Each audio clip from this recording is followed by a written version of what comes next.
Hi everybody, Truth to a T here. I'm just doing a little video here. I'm actually on the road today, and I wanted to talk a little bit about a specific area here in Charleston, South Carolina. If you can see that water tower there, this is called Camp Hill, and this is a industrially designed area of Charleston, Charleston County, Charleston, South Carolina. And there's a lot of, as a lot of people know already, we are rapidly becoming known as what's called the battery belt. There's a lot of industry moving in here, and I'll just show you this sign here if I can get a good shot of it. We've got Volvo in here. We've got all these various companies that basically are dedicating the future, their future dedication. I'm not sure if I'm wording that correctly, is going to be geared towards electric vehicles. And this campus is pretty much specifically designed to facilitate all of that industry. Now, energy, as you know, solar energy is all part of the future. And if you can see on the video there, this is all part of the energy generation for the Volvo plant here. They are getting this. We're not up high here, we can't see, but this goes way, way, way, way back, all the way back to the back of the plant. And it's enormous. Now, I'm not sure, and I haven't done my research on the amount of power they're generating from this particular solar farm, but it's undoubtedly enormous. Now, also, as you can see in the distance, they continue to expand this plant, and there's a lot of activity out here in this general area. These new manufacturing plants are, of course, the highest level of automation, the highest level of technology that's available right now. And here in the Charleston area of South Carolina, they are definitely heavily focused on the electric vehicle industry, the solar energy industry, of course, and robotics. So you can see there, this is a massive plant. It's really, really huge. And I'll just scoot in here real quick and give you an idea of the infrastructure that I'm focused on for this particular video. These are their various charging stations here for the electric vehicles. Now, as we know, Tesla, everybody is moving to what they called the NACS system, which, without getting too deep into it, you know this information already.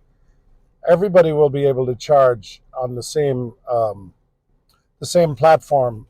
Unlike your cell phone, if you have an iPhone and if you have a Samsung or whatever phone you have, smartphone, they all have different chargers, which is kind of crazy. The electric vehicle industry are learning, of course, that that's not a good idea. It's better that everybody on the what they call in the NACS, and so all chargers will eventually work on all vehicles. Tesla, of course, as you may or may not know, are the leader in infrastructure currently, and I know there's a lot of FUD, fear, uncertainty, and doubt going on now out there as they talk about Tesla. They just had a news story this past week where they said that Tesla were canceling their charging infrastructure. That's not true. What has actually happened is their development team uh, which is essentially no longer necessary, has been eliminated. Now, some of those people will be moving on, even though they're not talking about this, they'll be moving on to other parts of Tesla and other divisions. Some, I'm getting word, are moving over to Tesla Energy, which is the battery storage component of the Tesla brand, which is growing much faster than people even realize. Now, the so the infrastructure, the build-out infrastructure of the Tesla charging infrastructure has not slowed down. In fact, it's going to get a lot faster, a lot quicker. Now, when you couple the Tesla effort and you add in the government portion of this, the government have contracted various companies, including Tesla, to help with building out the EV infrastructure, the national EV infrastructure. So there's a lot of focus on this particular area, and this is the future. Look, don't let anybody convince you that we're going to have we're going to not have electric vehicles. It's coming. It's already here. It's not changing. There's another section of that solar farm. I don't know if you can see that very well. That's again, that's all part of Volvo. This is another plant in here. I'm not sure what this company is. I haven't done my research on it.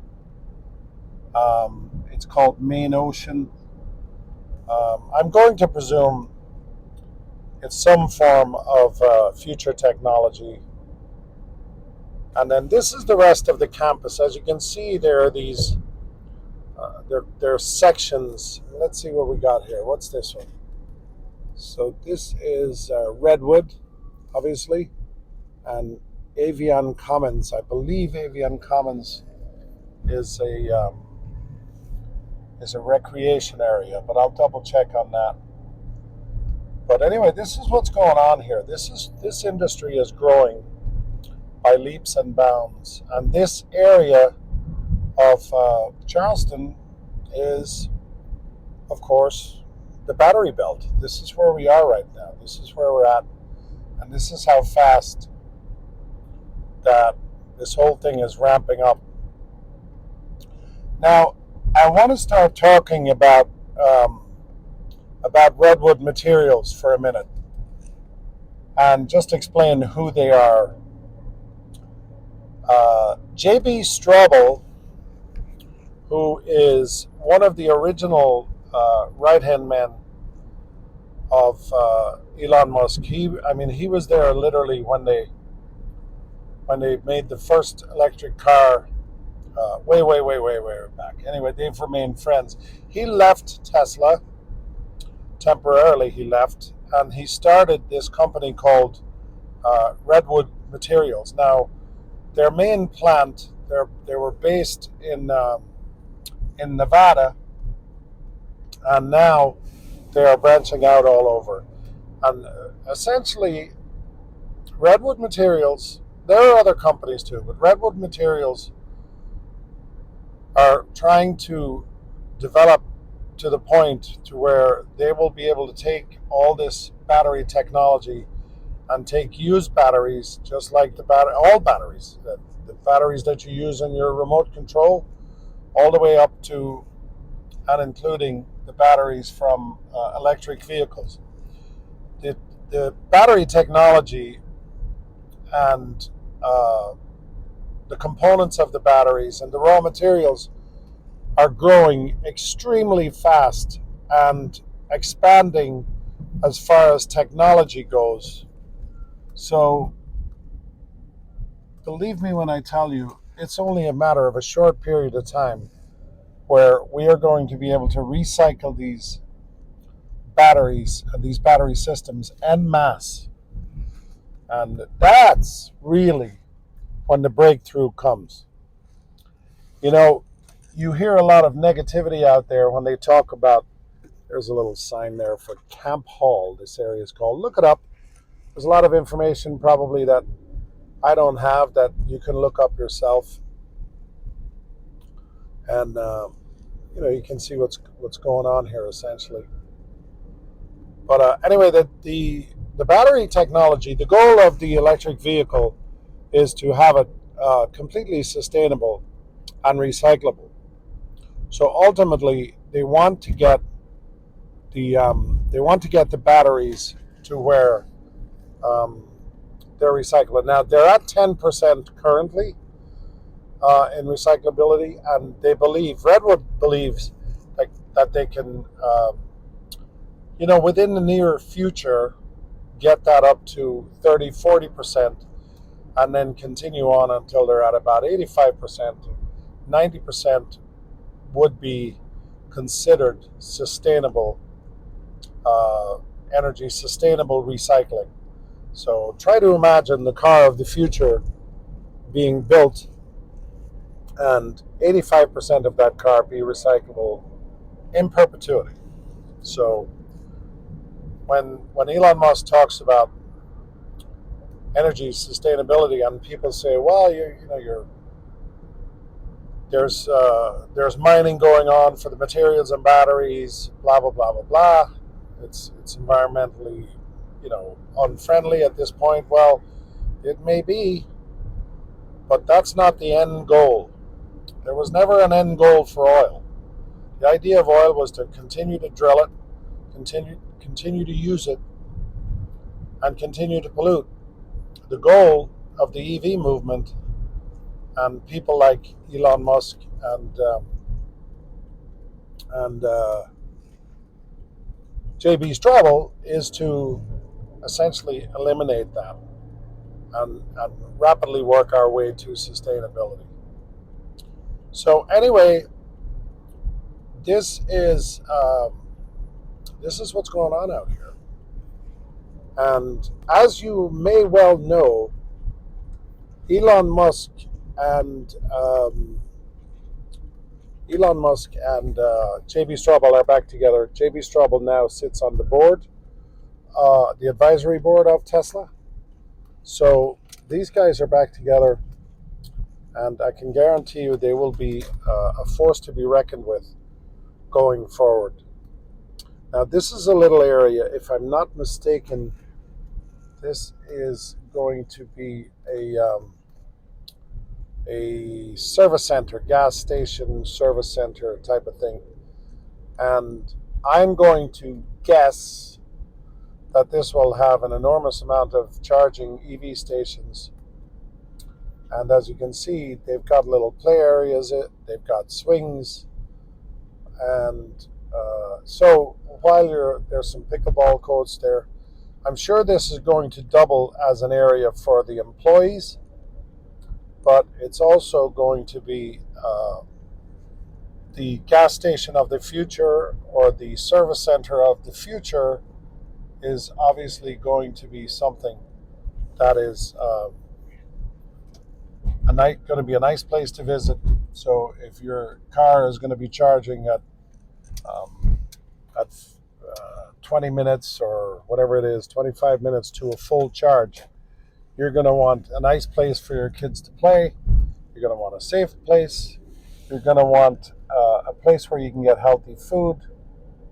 And as you already know, most of the Tesla charging infrastructure is located in or close to areas where you have access to pretty much healthy foods. It's not your junk food type locations that they're looking for. I know in this area here, when we travel up and down the East Coast, a lot of them are located at Wawa gas stations, and of course, places like Buc-ee's that have a wide array of foods, and something where you can go in and you can get a healthy sandwich, a healthy meal. You can get some fruit. You can get good quality um, organic foods. So anyway, that's what's going on out here at Camp Hill. Look it up, do your own research, but the battery recycling, the battery manufacturing, and the EV manufacturing industry is alive and well and growing ever so rapidly right here in South Carolina. Now, there are other areas that they're focused on, but definitely South Carolina. A lot of stuff going on in Georgia. Up here, up the road here a little bit, a town called Florence, which is where BMW are already manufacturing, Mercedes are already manufacturing here in Charleston. But up in Florence, there's a CATL, battery plant being built as we speak. So anyway, I hope this little bit of information gives you an insight into what's going on here in the South and how rapidly the electric vehicle infrastructure is being built out, and also the manufacturing that's going to support that entire industry. So thank you very much for watching this little video. Hopefully the quality is good. I'm not a professional videographer, obviously. I'm just kind of doing this willy-nilly. I'm driving around here in my today I'm driving the Toyota Prius. I left the Tesla home with my wife. So anyway, thanks for tuning in, and I hope you learned something, and I really appreciate you all watching this video. I'd really appreciate it if you would like and subscribe. My only goal is to get to 50 subscribers. I'm at 32 or something right now. If I can get to 50, I really want to be able to do live videos, and I certainly want to be able to do live videos of all things EV and economy related, because I enjoy studying that. I enjoy studying the economy, studying EVs. I'm a minimalist at heart, and I'm trying to always figure out ways that I can help others simplify their life. And in my mind, the key to the benefit, should I say, of simplifying life is to completely de-stress your life. So hopefully this helps everybody. Thank you again. I'm going to jump back on the highway here and go farther farther east. And listen, do me a favor, please. I want you to love yourself first. I want you to take care of yourself. And then I want you to love and take care of others. God bless you all. Thank you so much.